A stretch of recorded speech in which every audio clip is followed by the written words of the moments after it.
मेरे प्यारे दर्शकों को आपके सबसे पसंदीदा डिबेट शो देश की बहस में दीपक चौरसिया का नमस्कार। कन्याकुमारी से क्षीर भवानी तक, कोटेश्वर से कामाख्या तक, लक्षद्वीप से लेह तक जो सबसे बड़ा मुद्दा होता है उसमें हम आपकी राय जानकर चुनते हैं देश की बहस का विषय। बहस की दशा और दिशा भी आपके माध्यम से तय होती है। साथ ही शो में आप और हमारे एक्सपर्ट पैनल मंच को साझा करते हैं और देश में हो रही सबसे बड़ी हलचल पर बेबाकी से अपनी बात रखते हैं। तो आइए शुरू करें देश की बहस माननीय जनता और मेहमानों के साथ। आज आपने देश की बहस का जो मुद्दा तय किया है वो है किसान केंद्र का संवाद, तो कहां रुकी बात। इसे 75% लोगों ने वोट देकर देश की बहस का मुद्दा बनाना चाहा है। वक्त जैसे जैसे गुजर रहा है, कृषि कानून को लेकर आंदोलन और तेज हो रहा है और राजनीति भी हर दिन नए रंग के साथ सामने आ रही है। विपक्ष किसान आंदोलन में अपनी सियासत को धार दे रहा है और इसी कड़ी में आज पीएम मोदी ने मध्य प्रदेश के किसानों से संवाद किया और भरोसा दिलाया कि न तो एमएसपी खत्म होगी और न ही मंडियां बंद होगी। इन्हीं दोनों मसलों पर किसानों को ज्यादा चिंता है। ऐसे में किसानों का भ्रम तोड़ने के लिए पीएम मोदी ने स्वामीनाथन आयोग की सिफारिशों से लेकर कॉन्ट्रैक्ट फार्मिंग की हर बारीकियां देश के सामने रखी। ऐसे में सवाल यही है कि क्या पीएम मोदी के मंच से निकल जाएगा समाधान का रास्ता। आइए देखते हैं प्रधानमंत्री ने किसानों से क्या कहा।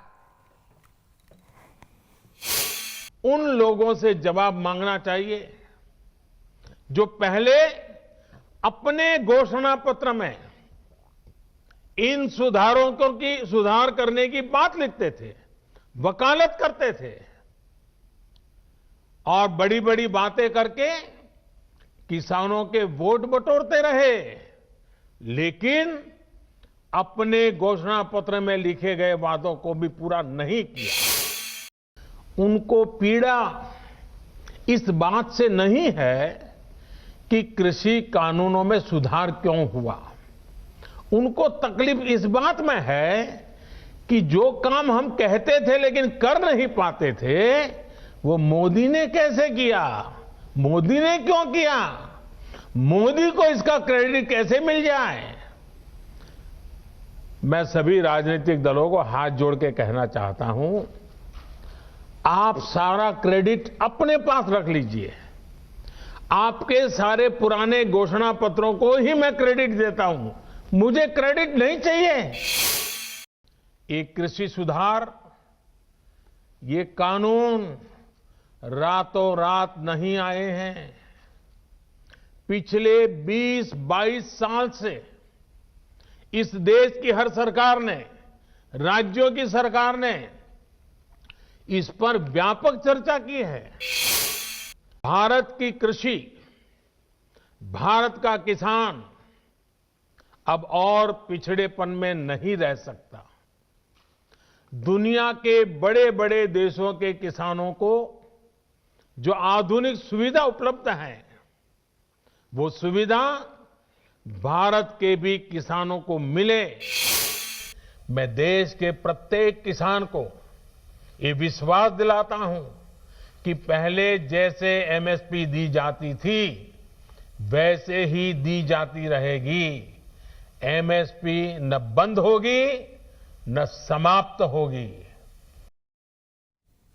और देश की बहस में हमारा आज का सवाल इसी से जुड़ा हुआ है, किसान भ्रमजाल में फंसे बगैर सही फैसला करेंगे? यही सवाल हमारा है। आप शो के दौरान हाँ या ना में अपनी राय हमारी वेबसाइट पर दे सकते हैं। आप हमारे मोबाइल ऐप को डाउनलोड कर सकते हैं। आप हमारे ट्विटर हैंडल @NewsNation TV पर जा सकते हैं। फेसबुक पेज पर भी वोट कर सकते हैं। शो के दौरान हम आपके जवाब दिखाएंगे कि देश की बहस में हमारे दर्शक क्या सोचते हैं। अगर कार्यक्रम के बारे में आपकी कोई राय है, सुझाव है या फिर आप शो में शामिल होना चाहते हैं तो 9711002266 पर आप इसे व्हाट्सएप कर सकते हैं। सीधे बड़े पैनल को इंट्रोड्यूस करता हूं। आज सबसे बड़ी बहस होगी। सबसे पहले मैं इंट्रोड्यूस करूंगा राकेश टिकैत जी। लीजेंडरी किसान नेता महेंद्र सिंह टिकैत के बेटे हैं और साथ ही साथ नेशनल भारतीय किसान यूनियन से जुड़े हुए हैं, भारतीय किसान यूनियन को चलाते हैं। मेरे साथ दूसरे हैं रविंदर चीमा साहब, वाइस प्रेसिडेंट है राष्ट्रीय अरहिता किसान संघ के और वाइस चेयरमैन है पंजाब एग्रीकल्चर मार्केटिंग बोर्ड के। अड़तिया संघ से जुड़े हुए हैं ये। जसकरण सिंह काहन सिंह वाला साहब है मेरे साथ, प्रेसिडेंट है किसान यूनियन अमृतसर के। कृष्णवीर चौधरी जी हैं, प्रेसिडेंट है भारतीय कृषक संघ के। रमनीक मान है जो कि किसान है, प्रो रिफॉर्म्स हैं, प्रो दिस कानून है, प्रो कानून है, और साथ ही साथ डॉक्टर सैयद जफर इस्लाम साहब है, मेंबर ऑफ पार्लियामेंट है, खुद जाने माने इकोनॉमिस्ट हैं। सबसे पहले शुरुआत टिकैत साहब मैं आपसे करना चाहता हूं। हम तो बचपन में सुना ही करते थे और पढ़ा ही करते थे टिकैत साहब को, और उनके मुंह से हमने ये भी सुना है कि किसानों को अपनी फसल जहां चाहे बेचने का अधिकार होना चाहिए। आज प्रधानमंत्री ने भी कमोबेश अपनी यही बातें बताई। सरकारें आपकी कई बातें मानने को तैयार है, लेकिन फिर भी बातचीत बंद है। क्या ये जिद है राकेश टिकैत जी कि वो कानून वापस लो? नहीं नहीं नहीं, नहीं। कोई जिद नहीं। किसान कहाँ जिद करता है भाई? सब लोग चाहते थे कि भाई मंडियाँ खुलें। अगर टिकैत साहब ने कहा है तो हमने काम नहीं कराए हैं, लेकिन उसमें ये तो सवाल होगा ना कि जो एमएसपी का सवाल आता है बार बार, अगर कोई बाहर का खरीदार होगा, मंडी में खरीदो, बाहर खरीदो, सरकार खरीद करे या कहीं पे भी खरीदो, तो एमएसपी से नीचे खरीदना हो। हमने इस कानून बनाने की बात करी है।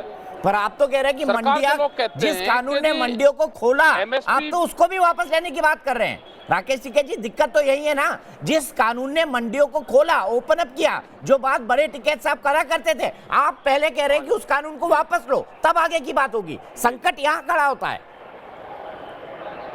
नहीं, एमएसपी तो भाई, एमएसपी तो नहीं है ना उस कानून में। एमएसपी को तो आप बाहर रखोगे, आप मंडी बाहर खोलने की या मंडी के अंदर खोलने की बात करोगे। एमएसपी है नहीं तो लूटेगा ना किसान, तो उसकी सपोर्ट कहाँ मिली भाई? कानून कृषि सुधार की आप बात कर रहे हो, उसके लिए कानून आप ले आए, एमएसपी का उसमें जिक्र नहीं है। किसान को मारने का प्लान बना लिया, कानून आने से पहले गोदाम बन गए, तो किसान को तो शंका है ना कि किसान मरेगा। पहले किसान की यही शिकायत तो रहती थी कि हम अनाज उगा लेते थे और अनाज सड़ जाता था। पेपर उठने आज मैं कह रहा कि आधे रेट में तो बिक रहा है ना। धान का हाल लगा लो क्या है, यही मक्का में हुआ है। एमएसपी की सपोर्ट नहीं होगी।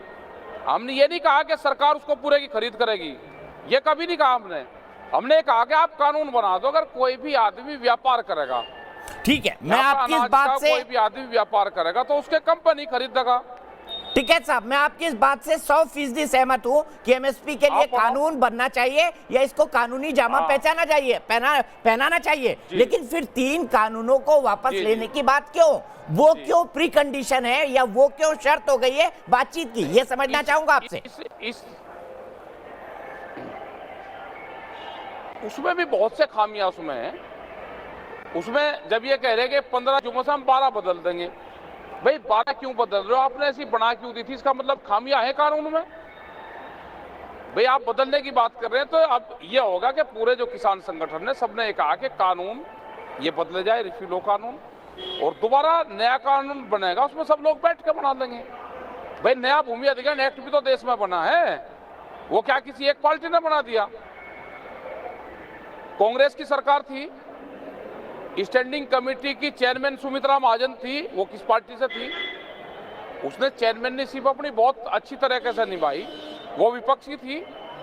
हम लोगों ने भी अगर अपना प्रेजेंटेशन दिया है तो सुमित्रा महाजन को दिया, कांग्रेस को थोड़ा दिया हमने।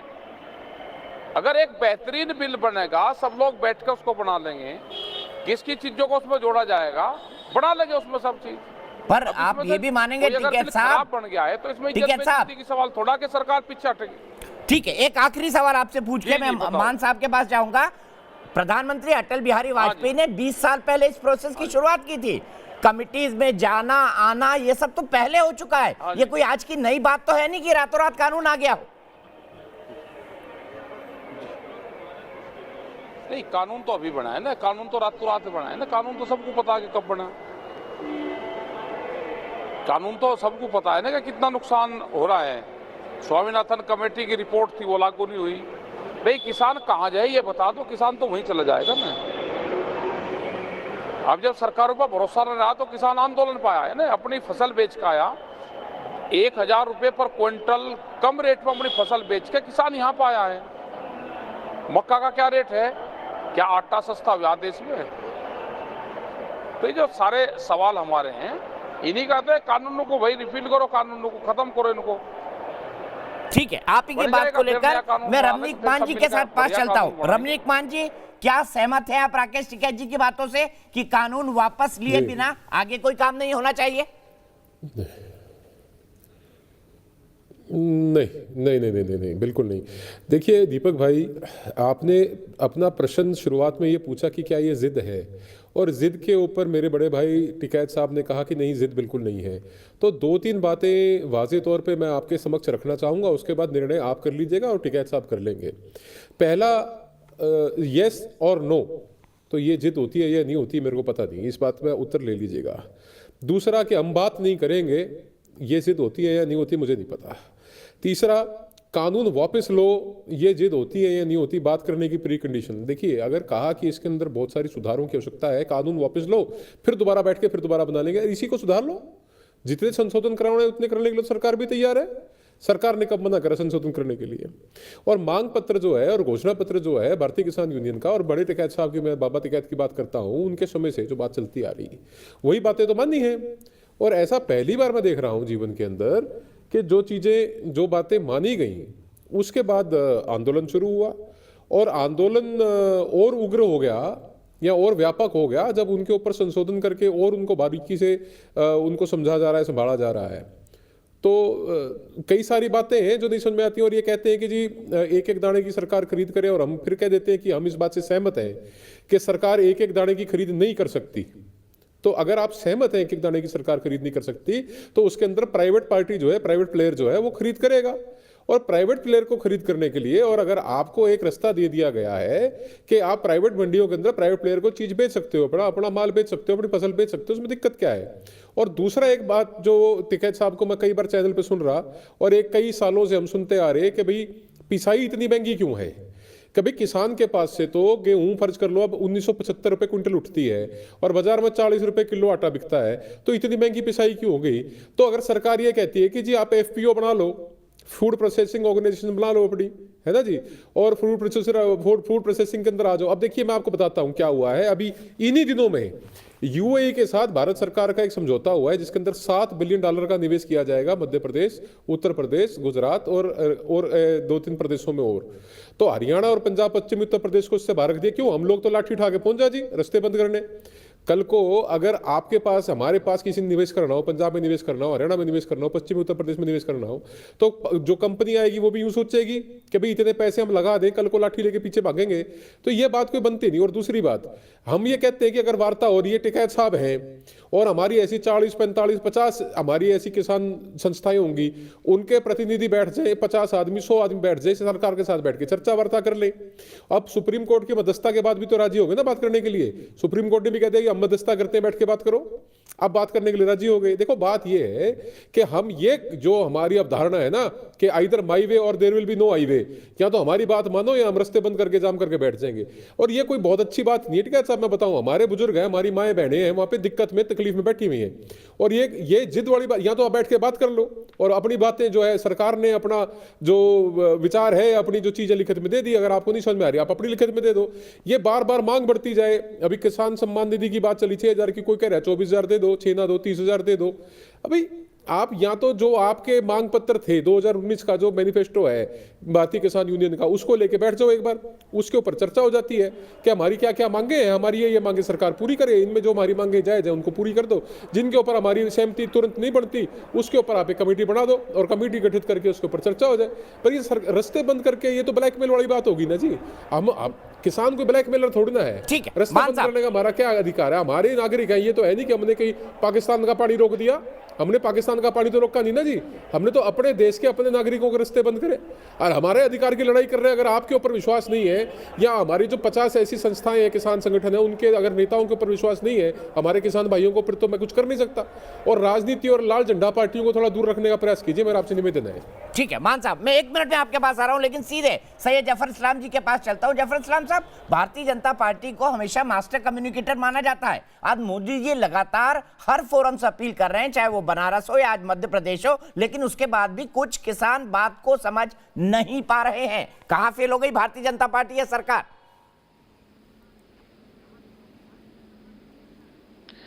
देखिए दीपक जी, जहां तक भारतीय जनता पार्टी या सरकार का सवाल है, हम बिल्कुल फेल नहीं हुए हैं।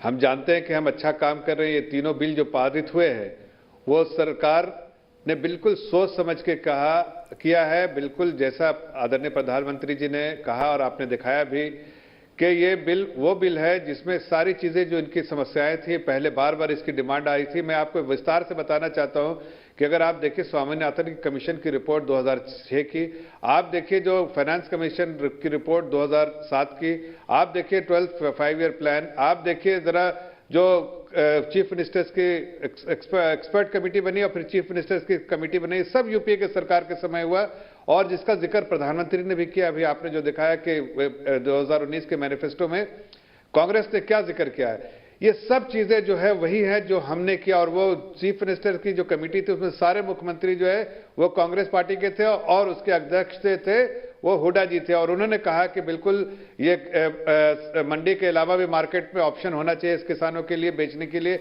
उनकी उपज सिर्फ मंडियों में ना बिके, बाहर भी बिकनी चाहिए। उन्होंने कहा कि जो एसेंशियल कमोडिटीज एक्ट वो खत्म होना चाहिए। उन्होंने कहा कि एमएसपी मिलना चाहिए। अब बताइए, हमने तो ऐतिहासिक फैसले लिए 2018-19 में, जब एमएसपी जो है लागत से 1.5 गुना ज्यादा देने का फैसला किया। ये ठंडे बस्तर में पड़ी थी, ये जब यूपीए के समय में स्वामीनाथन कमीशन की रिपोर्ट हमने तो इंप्लीमेंट किया, हमने तो वो फॉर्मूला माना, हमने और ये भी कहा कि आदरणीय प्रधानमंत्री जी ने 2024 से बार बार कहा, एक बार नहीं अनेक बार, कि किसान भाई बहनों की बेहतर इनकम हो, आमदनी हो, उसके लिए हम कोशिश कर रहे हैं और करते रहेंगे। इनपुट कॉस्ट कम होगा, उसके लिए हमने प्रयास किए। हमने किसान सर्विसेज के अंदर में बहुत सारी सुविधाएं किसानों को दी, जैसे मैं मानता हूं जफर इस्लाम जी, लेकिन किसानों का ये भी तर्क है, मेरा एक काउंटर सवाल सुनिएगा, किसानों का ये भी एक तर्क है।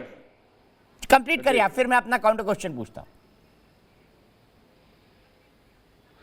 मैं सिर्फ इतना कहना चाह रहा हूं कि देखिए, जहां तक 3 झूठ जो ऑपोजिशन पार्टीज बार बार फैलाने की कोशिश कर रही है, और देखिए बाहर देश के अलग अलग किनारों में कोई ऐसा किसान भाई को ऐसी चिंता नहीं है, कुछ 2 प्रदेशों के किसान भाई बहन को चिंता है, वो भी चिंता हमारी चिंता है और उनकी चिंता हम अपनी चिंता समझ के उसका समाधान भी निकालेंगे। लेकिन मैं ये कहना चाहता हूं कि ये एमएसपी के बारे में कह रहे हैं, एमएसपी खत्म हो जाएगा। एमएसपी जो हमने ये बिल पारित करने के बाद कैबिनेट ने 23 उपज के एमएसपी डिक्लेयर कर चुकी है। और देखिए उस एमएसपी पे कितने लोगों ने खरीदा, कितने किसानों ने बेचा भी है और खरीदारी भी की गई है। उसके अलावा मैं कह रहा हूं कि उन्होंने कहा कि आपके मंडियां बंद हो जाएंगी, मंडियां रहेंगी और कोई खत्म नहीं हो रहा। हाँ, ये जरूर है कि मंडियों को इलेक्ट्रॉनिकली लिंक्ड किया हमने 1000 मंडियों को 7000 में से, ताकि कोई किसान भाई बहन अगर यहां पर पंजाब में बैठा और उसको बेहतर प्राइस जो है भोपाल में मिले, तो जैसे शेयर मार्केट में कहते हो उससे इलेक्ट्रॉनिकली आप बेच सकती है किसान भाई बहन। ये सुविधा हमने उन्होंने उनके लिए क्रिएट किया। और साथ साथ उनको कहा कि आप बाहर भी अगर कोई आपको ऐसा है कि कोई कंपनी खरीदना चाहती है या कोई आपका बगल का बनिया खरीदना चाहता है आपका उपज को, या फिर कोई और ऐसे ग्राहक आपका खरीदना चाहता है जो बेहतर प्राइस आपसे पहले मूल्य उसका तय करके, आपके उपज होने से पहले आपका उसका मूल्य तय करके आपको पता है आपकी क्या लागत आएगी, उससे बेहतर आप दाम बताया और उस पर खरीदार ने तैयारी अग्री कर लिया, तो आपको पता है आप कितना आमदनी बनाएंगे, उसके बाद आप बेचते हैं। तो ये भी ऑप्शन आपके लिए क्रिएट किया। और साथ साथ उन्होंने कहा कॉन्ट्रैक्ट फार्मिंग के बारे में मैं आपको कहता हूं कि आप 2007 की फाइनेंस कमीशन रिपोर्ट दी और उसके में देखिए कि, और हुड्डा जी की रिपोर्ट देखिए, उन्होंने कहा है नहीं कि आप कॉन्ट्रैक्ट फार्मिंग लाइए ताकि बेहतर प्राइस मिले। तो हम तो कॉन्ट्रैक्ट फार्मिंग में सेफ्टी नेट के लिए ये कह दिया है कि सिर्फ उपज के लिए, उसके जमीन के लिए नहीं। तो ये झूठ कह रहे हैं कि जमीन ले ली जाएगी, उनकी जब्त कर ली जाएगी, वो कुछ नहीं होगा। ये सारे तीनों झूठ है। और साथ में एक बात और कहना चाहता हूं कि जो कि 86% किसान ऐसे हैं जिसपे 2 हेक्टेयर से कम जमीन उनके पास, इसलिए सेफ्टी नेट के लिए हमने फार्मर प्रोड्यूसर ऑर्गेनाइजेशन बनाए, 10,000 ऑर्गेनाइजेशन 8,000 की लागत से पूरे देश भर में, ताकि छोटे छोटे किसान फार्मर प्रोड्यूसर ऑर्गेनाइजेशन के पास जाएं और उनके साथ मिलकर अपनी सारी चीजें उनके साथ कर सकते हैं, ताकि उनको इंटरेस्ट को प्रोटेक्ट जो है फार्मर प्रोड्यूसर ऑर्गेनाइजेशन करे। इवन कॉन्ट्रैक्ट यही रुकना होगा जफर इस्लाम जी। मैं सीधे मनीष चौबे के पास चलता हूं लखनऊ में। हम अपनी बात को थोड़ा छोटा रखें, 1-1 मिनट में रखे ज्यादा बेहतर होगा। मनीष चौबे जी, क्या आपको लगता है किसान सही बोल रहे हैं या आपको लगता है किसान जिद पर अड़े हैं, जैसे एक बड़े सेक्शन का मानना है? नहीं सर, हमें तो लगता है कि ये किसान नहीं है, और ये विपक्षी पार्टियां तो आज और झूठ और मक्कारी का प्रतीक बनती जा रही हैं आम पब्लिक की निगाहों में। ये खुद को एक्सपोज कर रहे हैं लोगों के सामने, क्योंकि हम लोग तो आम आदमी हैं, हमारे भी आसपास किसान हैं, हम लोग भी गांव से जुड़े हुए लोग हैं। तो मुझे नहीं लगता, और जहां तक ये नए कानून है तो ये किसानों के लिए मेरे ख्याल से सहायक ज्यादा है उनके लिए। नए रास्ते खोलेंगे, नया मार्केट है, तो इस तरह की ये भ्रामक चीजें ज्यादा चलने वाली नहीं है दीपक जी। ये खुद को एक्सपोज कर रहे हैं। ठीक है, बिल्कुल सही। चौबे जी का बिल्कुल, चौबे जी की राय बड़ी साफ है कि जो किसान कर रहे हैं वो ठीक नहीं है, वो किसी भ्रम में फंसे हुए हैं। चीमा साहब, पूरे देश में आपका पब्लिक परसेप्शन यानी जनता के बीच छवि खराब हो रही है। एक बड़े तबके का ये भी मानना है कि किसान जो दिल्ली को बंधक बनाकर रखे हुए हैं सही नहीं है। कैसे जवाब देंगे चीमा साहब इसका? आपने मेरे दर्शक मनीष चौबे जी की राय सुनी लखनऊ से। दीपक जी, देखिए, अलग अलग लोग अपना विचार रख सकते हैं, हम किसी को मना नहीं करते, लेकिन मैं आपके इस मंच से स्पष्ट करना चाहता हूं कि अगर यहाँ किसान नहीं है तो सेंट्रल गवर्नमेंट किन से बात कर रही है? अगर किसानों की मांग में वजन नहीं था तो प्रस्ताव उसमें एक्ट में चेंज करने का सेंट्रल सरकार क्यों लेके आई? तो ये बातें पूछने की नहीं है। पर फिर हम फिर भी कहते हैं कि सरकार ने हमारी बात सुनी है। सरकार ने पहले इस कानून बनाने से पहले जो तेजी की इसको ऑर्डिनेंस से लाया और बिल की डिबेट भी जो है पार्लियामेंट में प्रॉपर्ली नहीं करवाई और कमेटी को भी नहीं सौंपा और किसानों से भी नहीं सुनवाई हुई। उसी के कारण सरकार को ये आज दिन देखने पड़े। जिस दिन मैडम हरसिमरत ने मंत्री थे वो इस सरकार में, जिस दिन उन्होंने कहा था कि किसानों की बात सुन लीजिए, प्रधानमंत्री के दफ्तर गए वो बिल ना लाने के लिए कि पहले जो है आप बिल ना लाओ, पहले किसानों की बात सुन लो, बिल को थोड़ा डिले कर लो। उनकी बात नहीं सुनी गई। उसके बाद जिस तेजी से उनका इस्तीफा स्वीकार किया गया, बुलाकर पूछने की भी हिम्मत नहीं आई। और मैं ये आपको बताना चाहता हूँ कि ये जो गलतियां हुई हैं, आज गवर्नमेंट उनको सुधार कर रही है। हम धन्यवाद करते हैं सरकार का। और एक मैं बात आपको और ये भी बताना चाहता हूँ कि अब मसला नहीं था, मसला है, ये बात निपट चुकी है। जो प्रस्ताव सरकार लेकर आई है अच्छे हैं, उनको सुधार कर लिया गया है। तो फिर जिद क्यों की वापस लिया जाए? मुझे यही सवाल चीमा जी मैं आपसे पूछता हूं, फिर जिद क्यों की वापस लिया जाए? इसी बात पर सरकार ने गलती मान के कह दिया है कि हम 10 या 12 संशोधन प्रस्ताव करना चाहते हैं, एमएसपी पर लिखित गारंटी देना चाहते हैं। तो मांगे, दिल्ली को बंधक बनाना छोड़े और उसके बाद अच्छे से बढ़िया खेती किसानी करें। हो सकता है शायद ज्यादा फायदा हो आने वाले समय में, जैसा सरकार वादा कर रही है। फिर बातचीत क्यों बंद है? अब कई दिन हो गए बातचीत ही नहीं हो रही है।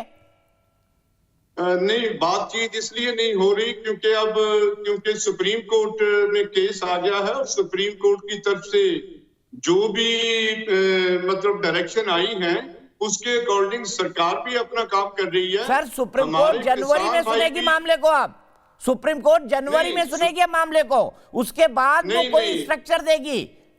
नहीं, सुप्रीम कोर्ट का वेकेशन बेंच की बात सुनेगा, ये ऑर्डर हुए।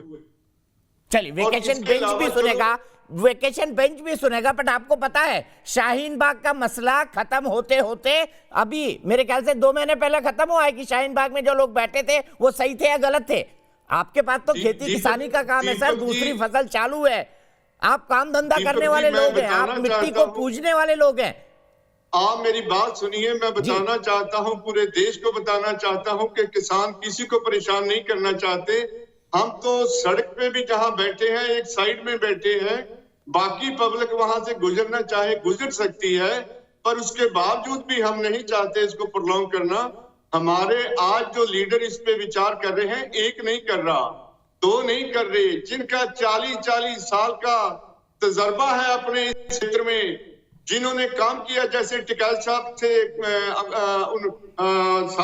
बड़े टिकैत साहब जैसे जिनके साथ काम किया, इसमें 20 लोग वो हैं जिन्होंने बड़े टिकैत साहब के साथ 20 साल काम किया। ठीक है, मैं कृष्णवीर जी के पास चलता हूं। आपने अपना पॉइंट बड़ा क्लियर रखा, मैं कृष्णवीर जी के पास चलता हूं इन्हीं पॉइंट्स को लेकर। कृष्णवीर जी, मैं मानता हूं किसान दिल से चाहता होगा कि आम लोगों को तकलीफ ना हो, लेकिन हो रही है और बातचीत हो भी नहीं रही है। अब ये सुप्रीम कोर्ट के भरोसे है, तो ये मामला कितना लंबा खींचने वाला है और क्या हल निकाला जा सकता है बीच के रास्ते से? क्या आप कोई सुझाव दे सकते हैं अपने किसान भाइयों को, मेरे किसान भाइयों को? आप क्या कहेंगे? क्योंकि बातचीत करने को भी तैयार है, लेकिन ये भी कह रहे हैं कि बिल वापस ले लो पहले। हमेशा तीन बातें थी। एक कहना यह था पंजाब के मेरे भाइयों का कि मंडी बंद हो जाएंगी, सरकार लिखित में दे।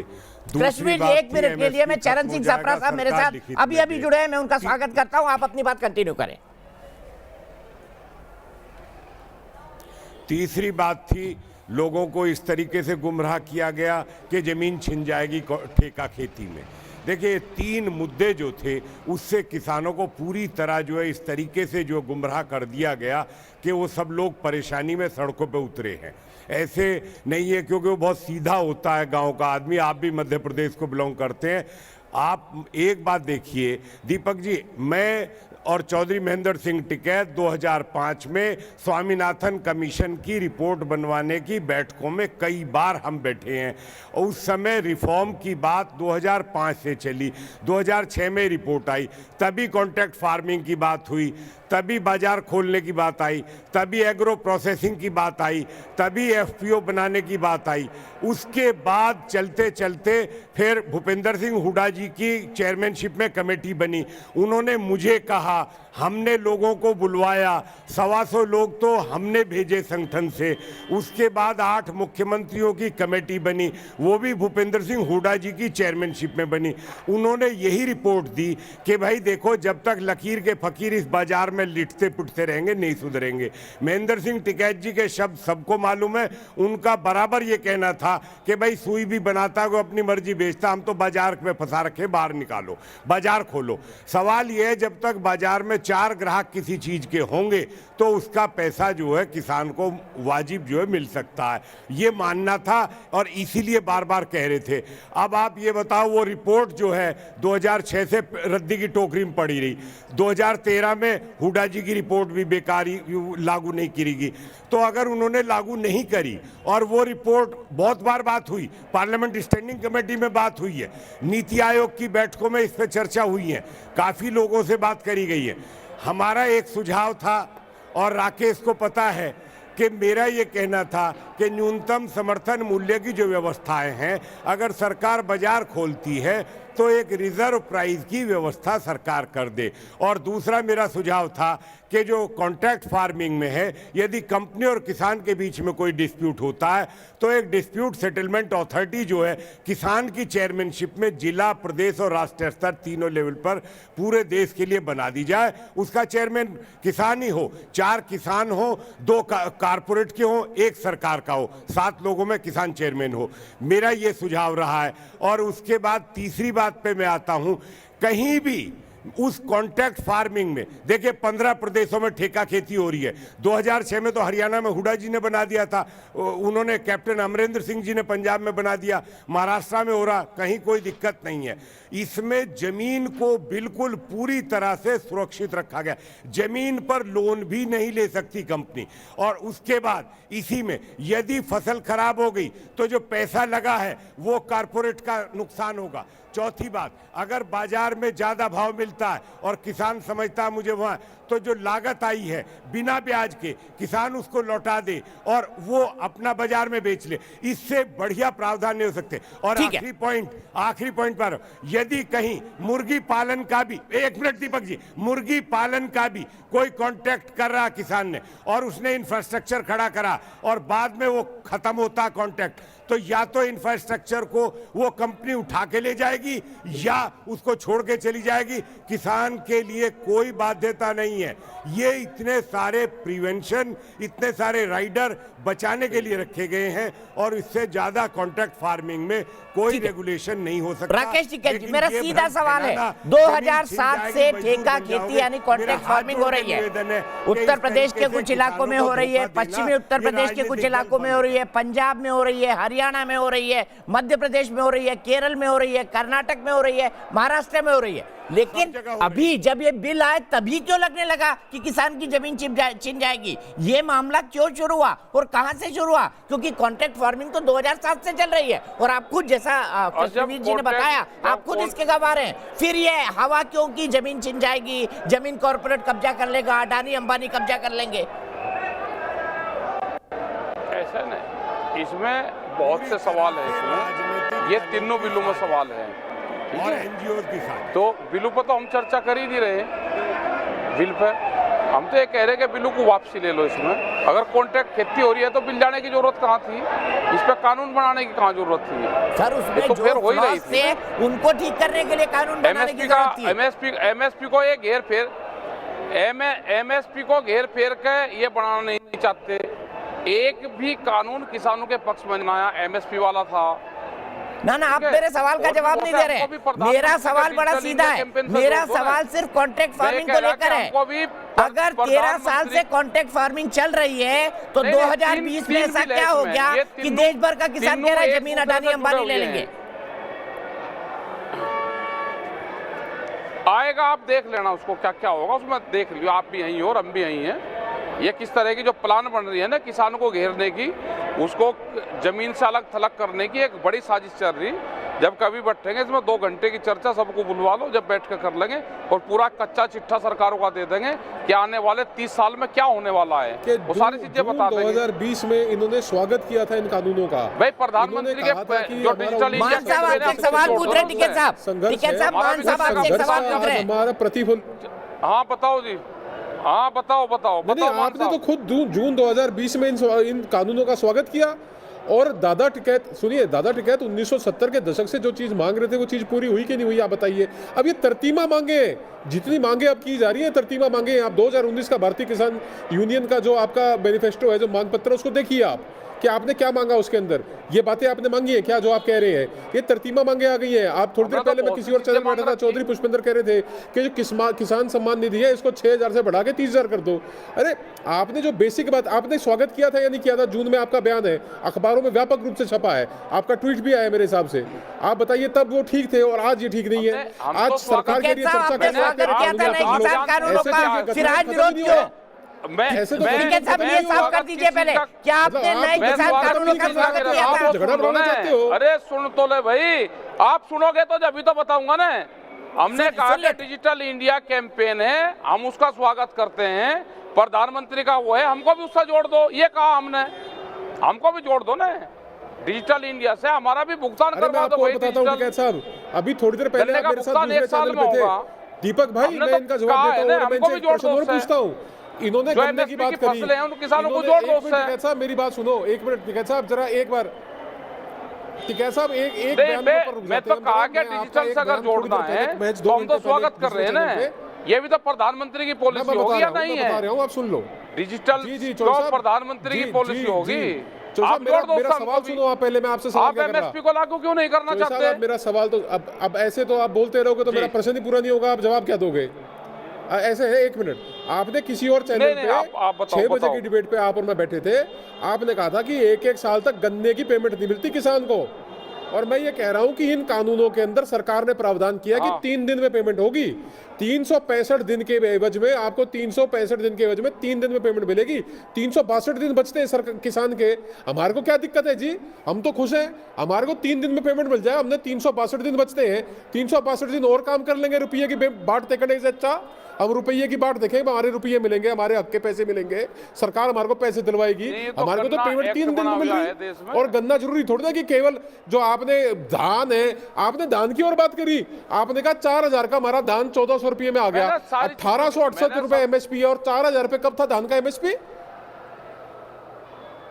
धान का एमएसपी कब था 4000 रुपये? बता दो कौन से सन में था और किस सरकार की हिम्मत है एमएसपी घटा दे और जिंदा रह जाएगा?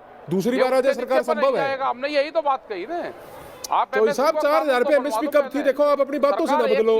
आपने इस कानून का स्वागत भी करा, आपने किसान को पेमेंट गन्ने की 365 दिन की बात करी, कानून 3 दिन में दिलवाने की बात करते हैं।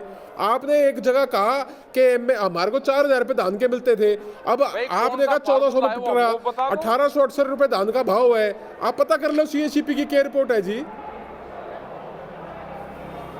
यूं तो ना करो आप, कम से कम यूं तो मान लो कि सरकार तो कह रहा हूं के कि इन अगर कानूनों कानून में ये बन जाता, जब किसान की जमीन तो के कम से ऊपर कम किसी प्रकार का 1880 रुपए से कम पर तो ना बिकता। कोई इसके ऊपर वो नजर नहीं डाल सकता, कोई खतरा नहीं है। अरे चौधरी साहब, सरकार तो खरीदती है ना जी, 1868 में सरकार तो खरीदती है। और मंडी के अंदर तो जब सरकार कहाँ खरीद रही? अगर मैं बढ़िया दाम अपना बढ़िया दाम बीज रहा हूँ, मैं ऑर्गेनिक बीज रहा हूँ, यही मंगवा देता हूँ, आप खरीद लो उसको। कर लूंगा और भाई तो बिजाई से पहले रेट आ जाए, यही मंगवा देते चाहे हैं ना सरकार दाम की बात हो। अरे यहाँ क्यों मंगाओ, अपनी मंडी में बेच लो, ये कोई बात है? आप तो फिर कहोगे धान लेके मैं दिल्ली के बॉर्डर पे गिर दूंगा, सड़क पे गिर दूंगा, ये तो बात ठीक नहीं है जी, ये तो गलत बात है चौधरी साहब, यूं थोड़ा होया करता है। मैं ये कह रहा कि वो जगह बता दो ना चौधरी साहब, 1868 जब सरकारी खरीद चलती है, वो जगह बता दो ना कि कहाँ पे बेचे हैं। आप मेरी बात सुनो जी, ये पंजाब सरकार का मैं बताता हूँ, सुनो, मैं आपको उत्तर देता हूँ, सुन लो, चलो आप मेरी बात सुन लो। आपने सीधा प्रश्न पूछ लिया, सीधा उत्तर दे रहा हूँ, सुन तो लो चौधरी साहब, सीधा उत्तर सुन लो, फिर जो सी चीज बिकती है वो बीज लो ना,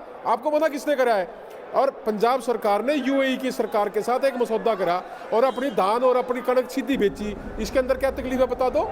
आपको यूं है कि मंडी के अंदर 1790 करोड़, कभी 2000 करोड़ की जो उसके अंदर कमीशन जाती है, वो कमीशन देनी मंजूर है, वो 2000 टिकैत साहब एक मिनट, मेरे रिसर्च ने आपका एक आर्टिकल दिया है, मान साहब मैं एक मिनट आपका तवज्जो चाहूंगा। टिकैत साहब, ये हिंदुस्तान अखबार का आर्टिकल है, मुजफ्फरनगर से छपा हुआ है, मैं इसकी तस्वीर भी दिखा रहा हूं। इसमें क्या लिखा हुआ है? देश के 14 करोड़ किसानों को एक देश एक मंडी का तोहफा देते हुए सरकार ने किसानों को अपनी उपज कहीं भी बेचने की अनुमति दी है।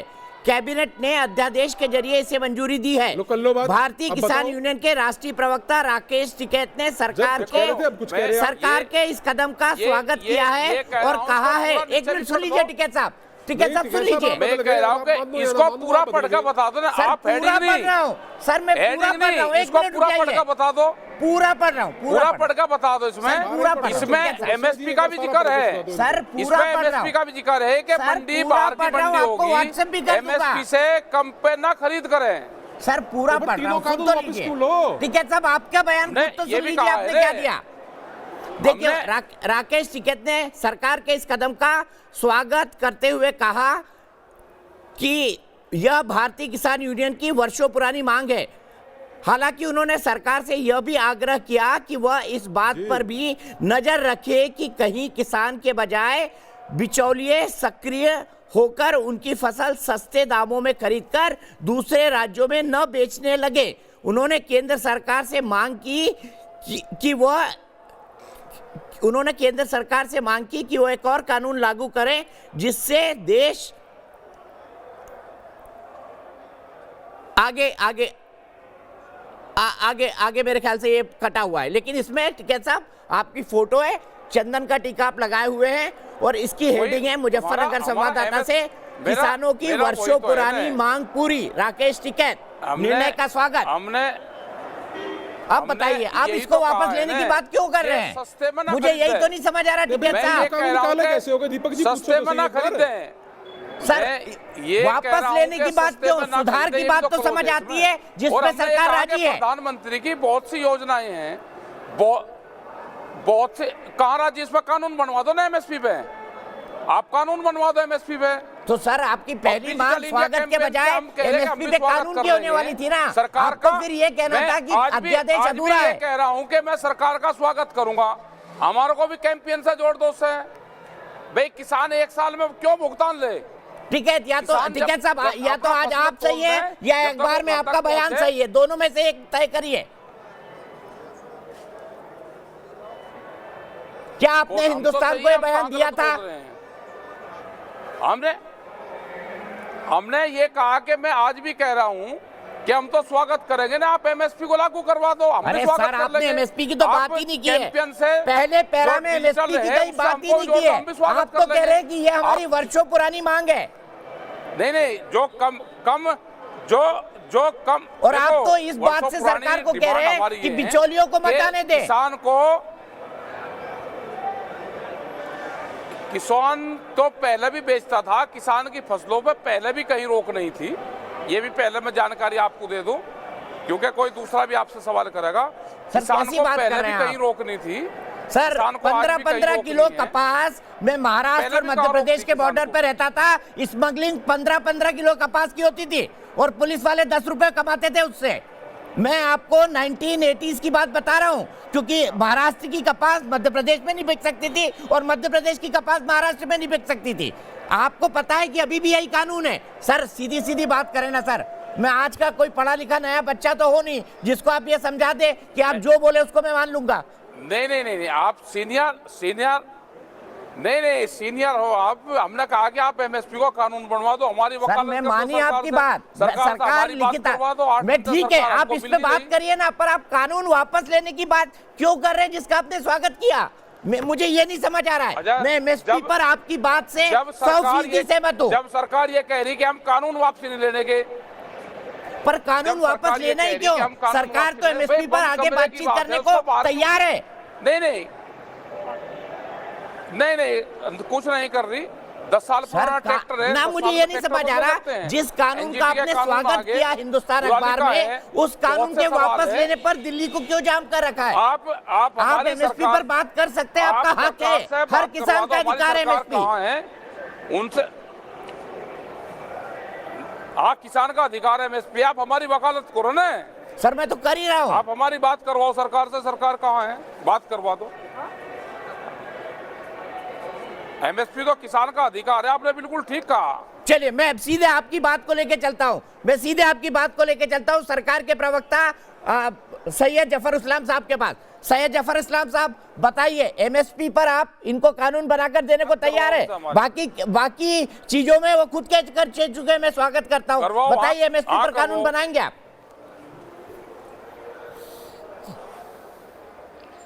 देखिए दीपक जी, हमारी छोटी सी दरखास्त है, प्रार्थना है इनसे, जब देश का प्रधानमंत्री इनसे बिल्कुल साफ गोई से कह रहा है कि आप जो भी बात करना चाहते हैं ये आंदोलन बंद कीजिए। आप हमारे भाई बहन हैं, हम आपका सम्मान करते हैं, हम अन्नदाताओं का सम्मान करते हैं, हम अन्य से ज्यादा अन्नदाताओं का सम्मान करते हैं। आप आइए हमसे बैठ के बात कीजिए, जो भी बातें करनी है, इसलिए कि एमएसपी का कहीं जिक्र नहीं है इस पूरे कानून में। ये तो अब इनकी बातें आ रही है, फिर भी उसके सारे क्लैरिफिकेशन दे दीजिए आ चुकी है कि एमएसपी का कोई हमने कोई एमएसपी में हमने कोई छेड़खानी नहीं की। लेकिन फिर भी अगर इनको कोई बात करनी है तो आंदोलन से थोड़ी बात होता है। अरे भाई बात कीजिए, टेबल पे आइए, हम तो बात करना चाहते हैं, समाधान निकालेंगे। आप कोई बाहर के नागरिक थोड़ी, देश के नागरिक है और हमारे लिए अन्नदाता जो सबसे ज्यादा प्राथमिकता रखता है। आप देश के किसान हैं और किसान का हम सम्मान करते हैं। तो ऐसे में ये आंदोलन से कोई फायदा नहीं है। आपकी बातें जो भी होंगी दीपक जी, मैं इनसे आग्रह करूंगा कि आप जैसे हमारे प्रधानमंत्री कह रहे थे, जैसे हमारे गृह मंत्री कह रहे थे, जैसे एग्रीकल्चर मिनिस्टर कह रहे थे, आप आइए, बैठिए, बात करेंगे। हमारे दरवाजे खुले हुए हैं और हम आप हर चीज का समाधान जो है चर्चा करके निकाल लेंगे। लेकिन जो रास्ता अपनाया गया है वो सही नहीं है। आप देखिए यहाँ पर बाकी किसान भी बैठे हैं, उन लोगों को बातें समझ में आ गई, तो उनकी बातें आप खुद देख रहे हैं कि वो उनको कॉन्ट्रडिक्ट कर रहे हैं और टिकैत साहब जवाब नहीं दे पा रहे हैं। जाहिर है टिकैत साहब ने सोची समझी रणनीति के हिसाब से इन्होंने ये आंदोलन किया है, जबकि इसका खुद स्वागत किया था। नहीं आप 12 मतलब आपके पास जवाब नहीं है ऐसा लग रहा है, जो आपके टिकैत साहब मेरे एक सवाल का जवाब दे दीजिए। मेरा बड़ा सीधा सवाल है टिकैत साहब, राकेश भाई, बड़े भाई, मेरा एक सीधा सवाल है। मैं कह रहा हूं कि एमएसपी आपका अधिकार है, एमएसपी आपको मिलनी चाहिए। सरकार ने कहा है कि एमएसपी पर हम बात करने को तैयार हैं। एमएसपी पर लिखित में आश्वासन दे सकते हैं। नरेंद्र सिंह तोमर ने मुझे यहां तक कहा, कानून बनाने पर भी हो सकता है आगे बात हो जाए, मुझे नहीं पता क्या होगा क्या नहीं होगा। तो फिर कानून वापस लेने की कंडीशन या शर्त क्यों कि जब तक कानून वापस नहीं आगे की बातचीत नहीं? मुझे ये नहीं समझ आ रहा। बाकी सब कुछ, बाकी आपकी सब चीजें जायज है। नहीं, ये बात सही है। ये बात का ही सवाल का जवाब ना वापसी करने का ये क्यों बयान देते हैं? टिकैत साहब एक सवाल मैं आपसे कर रहा हूँ। हम वापसी नहीं, देखिए टिकैत साहब आप ये बताइए कि नहीं, टिकैत साहब एक सवाल का जवाब दीजिए। आप देखिए आप हरियाणा और पंजाब में जहां एमएसपी पे 70-80% किसान बेचते हैं, इसके अलावा देश के बाकी किसान को क्या ये कोई पीड़ा नहीं है?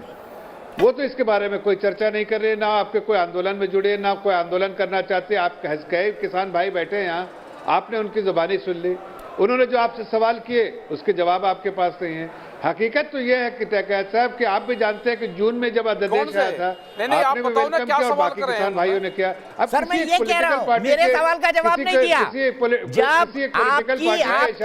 आपकी चिंता एमएसपी है, गुमराह करने पर एमएसपी है और सरकार एमएसपी पर बातचीत करने को तैयार है, तो किसान कानून वापस लो, तब बातचीत होगी। ये शर्त क्यों? मुझे यही नहीं समझ आ रहा, इसका कोई जवाब नहीं दे रहे आप साहब।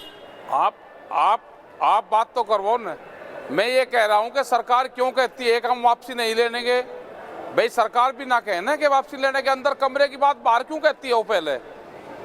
सर जब आप यस और ना पूछेंगे, सर अगर आप यस और नो पूछेंगे मीटिंग के अंदर और बाहर बताएंगे तो सरकार को भी अपना स्टैंड रखना पड़ेगा ना। जब आप यस और नो पूछेंगे कि आप बता दीजिए कानून वापस लेंगे कि नहीं, तो सरकार को भी कहना पड़ेगा ना कि भाई यस और नो पे हमारा जवाब यस है या नो है। और प्रकाश जावड़ेकर ने कहा था मुझे एक इंटरव्यू में कि बातचीतें आंदोलन की यस और नो की भाषा में नहीं होती। तो पहले आपने सोचना था कि आप यस और नो में सवाल पूछे या ना पूछे। मैंने भी आंदोलन को देखने का 30 साल का अनुभव है। बड़े टिकैत के आंदोलन को बड़े माइन्यूटली देखा था मैंने, और एक एक चीजें पढ़ी हैं उसकी। सर जब से आप लोगों ने आंदोलन शुरू किया, मुझे यही बात समझ में नहीं आ रही कि अगर एमएसपी आपका अधिकार है जो कि होना चाहिए, उस पर सरकार बातचीत करने को राजी है, तो बाकी कानूनों पर सुधार को भी राजी है। चलिए ये कानून वापस हो गए, नए आएंगे, वो भी तो इसी तरह के कानून बनेंगे। फिर वापस लो ये मांग क्यों? मुझे ये नहीं समझ आ रहा। बस उसको नहीं ये कह रहे हैं कि बैठ कर बना लेंगे ना, नए कानून बना लेंगे बैठ के। ये किसान से पूछ कर बनाए थे क्या? किसी किसान को पूछ जाओ तो भाई वो बता दो मुझे। सर 20 साल बात सरकार करनी, इतने सुप्रीम कोर्ट नहीं कह रही सरकार को। सुप्रीम कोर्ट ने कहा है ना सरकार को कि बात करो। सुप्रीम कोर्ट ने कहा है ना कि बात करो किसान से। तुम भी तो यही कह रहे हैं कि बात करो। आपसे ये पूछ रहा, आप तो सड़क चरण सिंह सप्रा आवाज उठा रहे। चरण सिंह सप्रा जी आप क्या कहेंगे? क्योंकि ये जो 2000 में अटल जी की जो प्रक्रिया थी, उसको 2004 से 2014 तक आपकी चीफ मिनिस्टर्स की कमेटी ने, आपकी सरकार के कृषि मंत्री शरद पवार ने लिबरलाइजेशन ऑफ रिफॉर्म्स के प्रोसेस को आगे बढ़ाया था, जिसपे सरकार ये बिल लेकर आई है। देखिए दीपक जी, सवाल ये है, आपने ठीक कहा कि अटल बिहारी वाजपेयी जी के समय में जो मॉडल मंडी एक्ट बना था, उसी की कंटिन्यूएशन में जो आप शरद पवार जी का पत्र कह रहे हैं वो जिक्र आता है। लेकिन यूपीए की सरकार ने कभी ये नहीं कहा कि हम स्टेक होल्डर्स को आगे कंसल्ट नहीं करेंगे, कभी ये नहीं कहा कि हम इस बिल को ऑर्डिनेंस के फॉर्म में लेकर के आएंगे और जबरदस्ती लागू करेंगे। ये कभी नहीं कहा कि हम सिलेक्ट कमेटी में नहीं भेजेंगे, और ये भी कभी नहीं कहा कि महामारी के दौरान हम अचानक इसको दबा करके लोकसभा में जिस तरह से पास हुआ और राज्यसभा में जिस तरह से पास हुआ। दीपक जी मेरे को इनका ठीक है मान जी, इनको चरण साहब को बोलने दीजिए, मैं तुरंत आपके पास आऊंगा। कृष्णवीर जी आपके पास भी आ रहा हूँ। सप्रा साहब बोलिए, आप कोई टोकेगा नहीं, बोलिए सप्रा साहब, बात कंप्लीट करिए पर संक्षेप में। सवाल राज्यसभा में किस तरह से यह बिल पास हुआ आपको पता है। कांग्रेस के सभी और विपक्ष के सभी लोगों ने वहां पर प्रदर्शन किया, महात्मा गांधी जी के पुतले के नीचे बैठे रहे, 3 हमारे मेंबर पार्लियामेंट सस्पेंड हुए। तो सरकार ने जब नाक दबा करके ये कानून लाया है, तो देश का किसान ये सारी चीजें देख रहा है। किसान कोई बेवकूफ नहीं है, किसान देख रहा है कि ये जबरदस्ती लाया गया कानून है, तो किसान का भरोसा उठ गया है। आज ये ट्रस्ट डेफिसिट की वजह से किसान को ये विश्वास अपना मैनिफेस्टो के बारे में बता देना भाई। बोल रहे हैं उसका आगे पालन होगा कि नहीं होगा। मोदी जी ने तो कहा था कि 2 करोड़ नौकरियां हम। चलिए सर, अब पॉलिटिकल रिटोरिक पे आ गए। आप ही की बात का जवाब देता हूं। मान साहब एग्री करेंगे आप चरण सिंह सप्रा साहब से? ठीक बातें बोल रहे हैं, फैक्चुअली करेक्ट। चारे बीजेपी के आदमी बोल रहे हैं और तो भी बोल रहे हैं, बीजेपी भी बोल रहे हैं, ये सप्रा और बीजेपी भी बोल रहे हैं। सुनो मेरी बात 1 मिनट के लिए। अरे सप्रा साहब अब मेरी बारी है।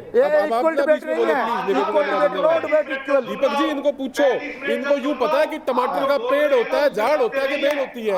इनको यूं ही नहीं पता कि टमाटर का पेड़ झाड़ या बेल होती है। इनके नेता राजीव गांधी, इनको हरी मिर्च लाल मिर्च का फर्क नहीं पता था। राहुल गांधी जी से पूछो एक बार, वो कहेंगे कपास के खेत में जाके कि ये कुर्ते वाला पौधा कहाँ पे, मेरा कुर्ता फटा है। ये कोई कांग्रेस की बात नहीं सुनूंगा। ये जो किसानों की आज हमारी दयनीय स्थिति है ना, उसके कारक यही है। ठीक ठीक है, आप दोनों रुकेंगे। मैं पंकज पंडित के बाद झांसी चलूंगा। जसकरण जी की आवाज सुनाई दे रही है, जसकरण जी को लूंगा। पंकज पंडित झांसी से, क्या कहेंगे आप आंदोलन के बारे में? पंकज नमस्कार दीपक जी। सर्वप्रथम तो मैं कहना चाहूंगा कि ये हिंदुस्तान को आप लोगों ने कोई दुकान बना के रख दिया है। आप कभी भी भारत बंद करने का ऐलान कर देते हैं, कभी भी मैदान में बैठ जाते हैं। आप स्पष्टीकरण दें। हमें बात करनी होती है गरीबी की रेखा पर और हम रेखा की गरीबी पर बात करने लगते हैं। हमें किसान आंदोलन से समस्या है, किसान बिल से समस्या है या फिर एमएसपी से। और आप कहते हैं कि किसान हमारे साथ है।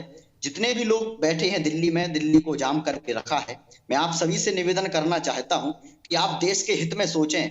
आप कहीं ऐसा ना हो कि स्वयं की स्वार्थ सिद्ध करने के लिए, स्वयं को नेता बनाने के लिए, खुद को एक्सपोज करने के लिए आप संपूर्ण भारत को अपनी मुट्ठी में ले लें, किसानों को ले लें। जिन किसानों ने अभी जिले का मुख्यालय नहीं देखा, जिन्हें एमएसपी का फुल फॉर्म पता नहीं है, आप उन किसानों से कह रहे हैं कि उन किसानों को इस किसान बिल से समस्या है। आप लोग पहले स्पष्ट करें कि आप किसान में बिल में सुधार कराना चाहते हैं या फिर किसान का जो बिल है उसे वापस कराना चाहते हैं। आप ठीक है, बहुत बहुत शुक्रिया पंकज जी, यही रुकना होगा। मैं ब्रेक में जसकरण सिंह जी से शुरुआत करूंगा। बहुत देर से उनके पास नहीं गया हूं। हमारे जो भाई चरण सिंह सप्रा बैठे हुए हैं उनके पास भी जाऊंगा, जफर इस्लाम, और उनको भी आमने सामने करूंगा। लेकिन फिलहाल एक ब्रेक।